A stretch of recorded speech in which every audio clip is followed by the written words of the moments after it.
Oh my God. Thank you so much for accepting this Yeah. interview. I was like, oh my God, yes. No, thank you for asking. I'm excited. Yeah, I mean, when I told you, like, when I read the synopsis, I was like, oh my God, what I just encountered. This is amazing. And I read it like in a day. Well, thank you. That makes me super happy.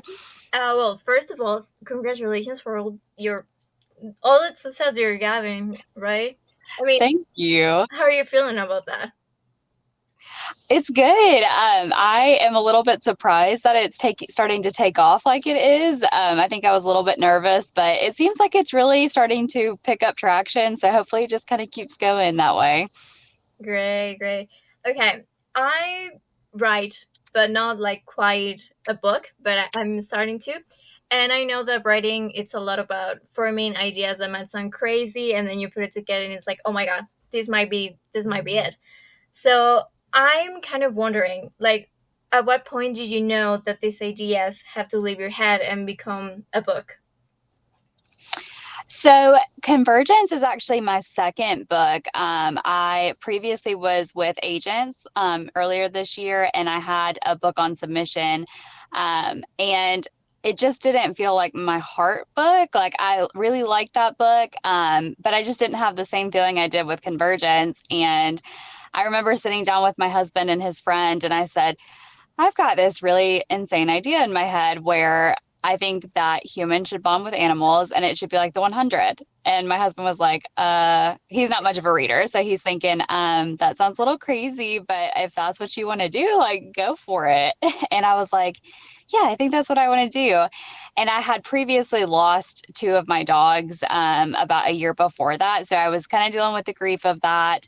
A lot of thinking about how, when you have an animal, a lot of times it feels like they're part of you. And when you lose them, it kind of feels like you lose a part of yourself.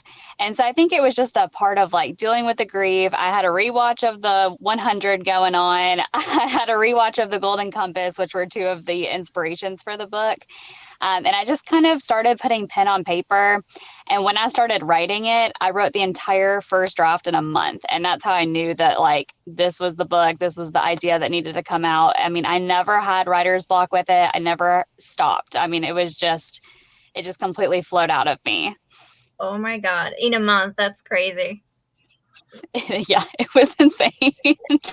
I don't think I got a lot of sleep during that month, but and it was horrible. I mean, the first draft was just a complete and utter disaster, but I got it on paper, and that's what was mattered. That's So great. I felt you when you said, like, you were explaining to non-readers what the book is about. I told a friend of mine, and he was like, "What?"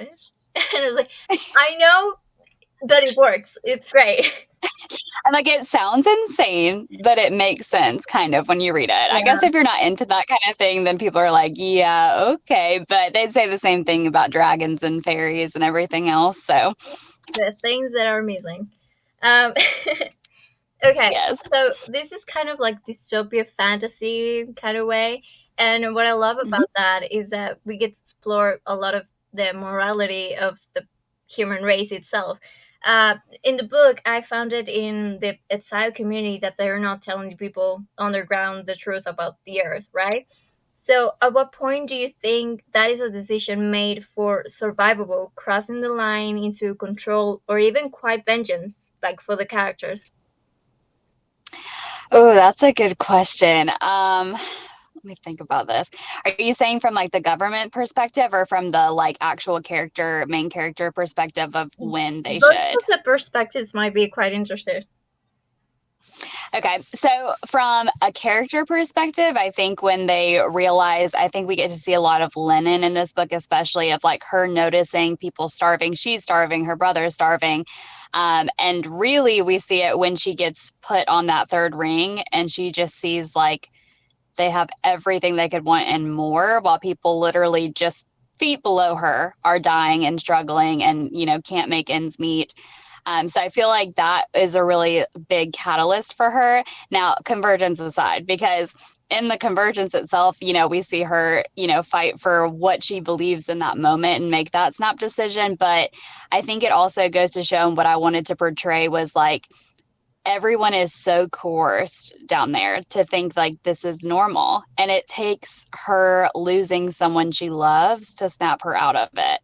And so I feel like that was a important thing for me to show, because I think even in real life or in other dystopian novels, that's kind of part of it, is like the sheep and the shepherd. Like everybody just kind of follows what they've been taught their whole life. Nobody wants to question it because nobody wants to die. Nobody wants to step outside of the norm. And also with it being an underground city, like, what are you going to do? Like, you can't really rebel that much because you're kind of trapped where you're at.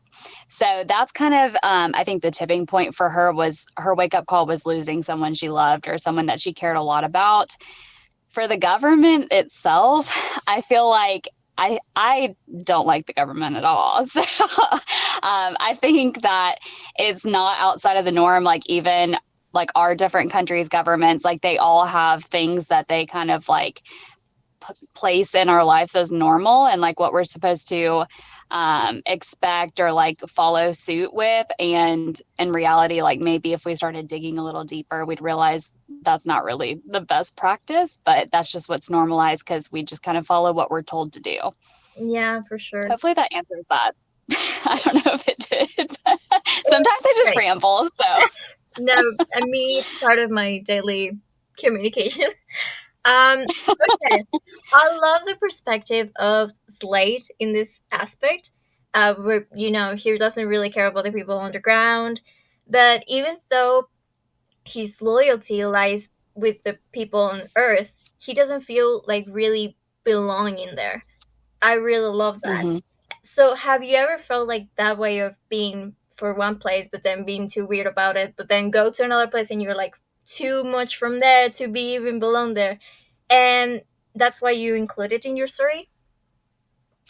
Yeah, so actually a little bit of that was pulled from, I'm originally from Illinois, so I was born and raised, which is, you know, North US, and I lived there pretty much my whole life. So 16 years of my life, I went to the same school, had the same friends, and then my dad, my junior year of high school, was like, let's move to Alabama. And I was like, no, I don't want to do that. And he's like, no, it'll be great. It'll be great. And I was terrified because, you know, I had just grown. For me, it was a little bit opposite of Slade. Like I had such a community where I was, and I had known those people my whole life.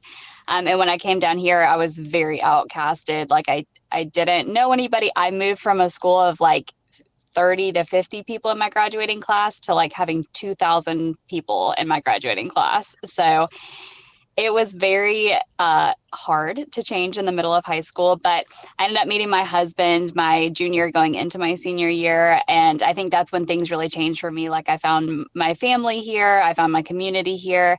And so I can kind of resonate with Slade where like now there's no way you could pay me to go back to Illinois. I don't want to go. I go see my mom once or twice a year up there. But to move back there, no way. And, you know, this is where my heart is now. This is where my home is. So I really think subconsciously I poured a lot of that into Slade because that's kind of how he was. Like he found his family on the surface. He found the people that he loves, that he cherishes. And he doesn't want to go back down there. He wants no part of that. So can relate to that. Yeah. Also, I'm kind of, you mentioned the 100 like earlier on. Did you finish it? Oh yeah, I have watched the 100 at least 8 to 10 times, and I hate it. I don't know why I keep watching the last seasons on my rewatches, but I do, and then I hurt my feelings. Yeah, I was watching it when it was, you know, airing, and then there was, I remember quite a lot, like in Twitter, rumors of, you know, someone's dead, and it was like, no, there's no way. And then I watched it and was like, I'm not watching this again. But then I keep going on. They did him so dirty. I could write an entire easy about that. Yeah, I'm like, you want to know what? Write a like 10-page research paper on why Bellamy Blake should have lived. I've got you. Like, no problem. Yeah, I mean, in the synopsis, like in the TikToks you were making, there was like a photo of Bellamy Blake. I'm sold. I'm reading this. Yeah, I think Slade is very Bellamy coded. I love Bellamy so much, but I always promise my readers I will not do you dirty like they did me dirty. I no. No. Awful. I know that was like such a bad, but I remember the sensation of, reading, like writing something, and then you're like, but what if I kill this person? But then you're like, Oh yeah. you have, can you say which one? So I originally in the first draft, I'll tell you this, I haven't told a lot of people this. In the Okay. first draft of Convergence, I killed Wilder. Okay. And my editor was like, no, you can't kill him. Like, we're not emotionally invested enough. And in the original manuscript, Slade kills Wilder in front of Lennon. And she's like, listen, we have dark, but that's a little too dark. Like, I don't know if we can come back from that. And I was like, okay. So we did a full rewrite of that. But yeah, I mean, I was like, I got to kill somebody. Like, let me kill someone. And she's like, no, no, no, calm down.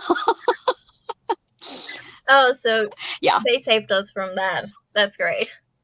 Yeah, yeah, she saved you guys from losing Wilder, which honestly, I don't think that many people would be upset about right now. I think people are still kind of on like teetering on whether or not they like him, but I personally, he's okay. He's not my favorite character to write, so who knows? Who knows if he'll make it through all three? Which one is your favorite? Oh, definitely Slade is like my number one. I love to write Slade. Caillou and Vesper, though, like above all else, their sassiness, their attitudes, I love writing them. And then, of course, Lennon. But my overall favorite to write is Leaf. Always Leaf. Okay, that's awesome. My little red-headed baby. Yeah, I love him so much. Love him. Okay, here's like a little bit question that I'm kind of like, when I was reading, I was like, okay, would I be like linked or I would be like exiled? And my answer was like, the kind of person you go like, yeah, I can do that. Like when writing a book, and I was like, yeah, I can do that. And then you're there, I'm like, yeah, no, I'm not doing it. So, would you consider that you would be underground or you would be on Earth? Oh, that's a good question. I like to think that I would be underground like Lennon and that I would be chosen because of heart and because I'd have the courage to do what it takes, which is a big part of why Caillou chose Lennon. But at the same time, I have horrible luck and I'm not good at things like even giveaways. And I mean, not that like getting up on an animal is a giveaway, but it's kind of like a giveaway. You don't know. So at the same time, I might be like Slade and I might just get exiled to my death. I don't know. That's a Okay. hard one. Yeah. I mean, with Slade, I love that it wasn't like, okay, we're never gonna link with you with any other animal, but then he was, and then it was like, oh my god, great, love that. Thank you. Okay, something also that I love about the story is that we don't only see the romantic aspect, but we see about love and loyalty of a family. So, how would you define family union in the context of the story? Family is very important and it will definitely come into play a lot more in the following books, which I think a lot of people can tell from the epilogue at the end there. But it's very important. I think I mean, even Lennon, all of her choices truly throughout the whole story all lead back to Shiloh and like how she can protect him, how she can help him. Even though there's a little bit of a budding romance, I think Slade will always be second to her brother, So that's definitely going to come into play a lot more with the next books too. I can see your smirk, and I'm like terrified of it. It's going to be great. It's going to be so fun. Yeah, I'm not trusting you right now, but I'm trusting you really for You should never trust me. You Okay, should not. good to know. Okay. Speaking of Lennon, like, what was the most difficult decision you had to make for her as a writer? Ooh, I think part of her choice to leave Solus and go to Exion, I think that was a really hard decision. And I've had some people say, and even my editor, like, I just feel like she overreacted a little bit. And like, I don't think it was that big. And there are two parts to it to where like, yes, you could call it an overreaction, but she's also a teenager. She's young and she's very emotional and her brother is the most important thing in her life. So I really had to think hard about what kind of choice I would make in that situation. That was like probably the most difficult scene for me to write for her, because I'm just like, she's so strong and she's tough and she does like Slade a lot, and Slade's sad, and they're building this thing, and even though it's not his fault, she doesn't know that. So I would say that's probably that was the hardest one for me. Okay. And speaking of challenges, like what was the character that challenged you the most? Ooh, um, mm, Opie. Okay. Opie he was tough. I mean, just because it's so weird as a writer, because you almost feel like these are your children. And I just like in my brain saw this side of Opie that nobody else I think saw on paper, and I just adored him as a character. But he also had these demons that he's fighting, and like he's got this bad side to him, but he also lived a very different life than most of the exiles up there, because he was on third ring and he lived spoiled, but he was missing a lot of his childhood too. So I think he's probably the most challenging. And getting people to like him. Oh my gosh, I got some Opie haters out there. I'm like, that is my baby. Really? Yeah. Oh, Yeah. okay, I guess. Okay, I'm kind of just still gagged that you write the draft in a month. Like, I'm writing one and it takes me years. What do you mean? So, what's your It's writing routine? Like, you have, yeah, I'm writing from this hour to this oh, hour. I honestly am so chaotic when it comes to writing. It could be like I'll have a night where I stay up till like 3 in the morning and regret my decisions the next day, and I write, all night long. I spend a lot of my Saturdays, like Saturdays and Sundays, the weekends, because I work a full-time job too. So I would do that. But mostly a lot of late nights, a lot of late nights. Define late. 5 a.m.? Yeah, probably pretty close. Probably pretty close to that. Oh my god. I'm a little insane. I was running on no sleep. No one wanted to be around me for those those weeks. No one wanted to be near me. That's it. You write every day, I imagine.